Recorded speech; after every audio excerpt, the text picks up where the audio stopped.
আমি কেন একটা জিনিসপত্র লইয়া বইছি, খালি একটা বল আজটা দেখাই। আর খালি খালি বল নাই, বলের লগে অন্য মালচা বানা আছে, কোনো বুঝলে দেখার পাখি তা হইব। টমেটো, পেঁয়াজ, কাঁচামরিচ আর লেবু কুচি করিয়া দেওয়া। আর ই হইল গিয়া ধনি পাতা। তখন কইলাই শীতল সন্ধ্যা, জাল জাল কিছু খাইবার ইচ্ছা করে।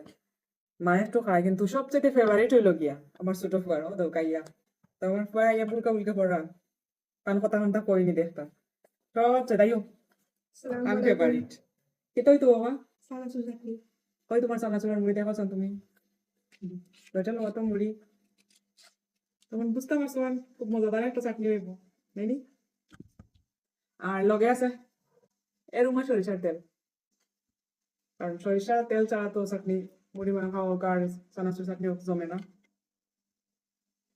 বিসমিল্লাহির রহমানির রহিম। মুড়ি মাখা শীতের দিনে সবারও ফেভারিট। বিশেষ করে আমার ছোট ভাইরা যদি 3 বেলা তুমি ভাত দিও না, 3 বেলা তারে দিও, কিন্তু 1 বেলা নাস্তা করে 2 বেলা ভাত খাই আমরা সকলেও। আর যদি 3 বেলা তুমি খাও মুড়ি মাখা, আলহামদুলিল্লাহ। কিন্তু আমার বড়টার আবার অতটা বেশি ভালো হয় না, বেটা মনে হইলে 2 চামচ খাইব, নাইলে নাই।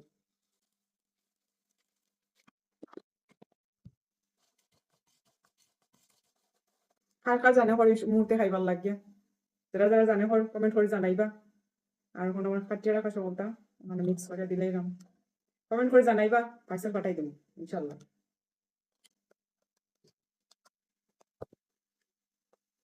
ধনী পাতাটা একটু বেশি দেবো,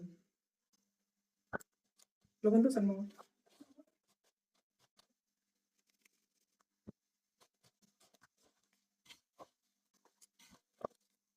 খুশি নি বাবা।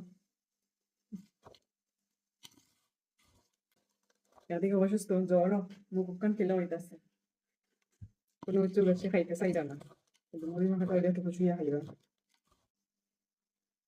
সরিষার তেলটা খুললে তো সম্ভব, আর একটু লেবু চিপিয়ে দিলে ভালো হইব। ওখানে আমি চিপিয়ে দিলেই রাম রস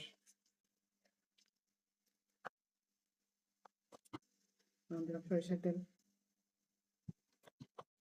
বেটা আলু করতে তবে সরিষার তেল খাই না, কিন্তু মুড়ি আর চানাচুর চাটনির মধ্যে দিলে তবে বেশ করে তো, তেল দিলে স্বাদটা দ্বিগুণ হয়ে যায়। কিন্তু আলু ভর্তা বর্জনে খাই।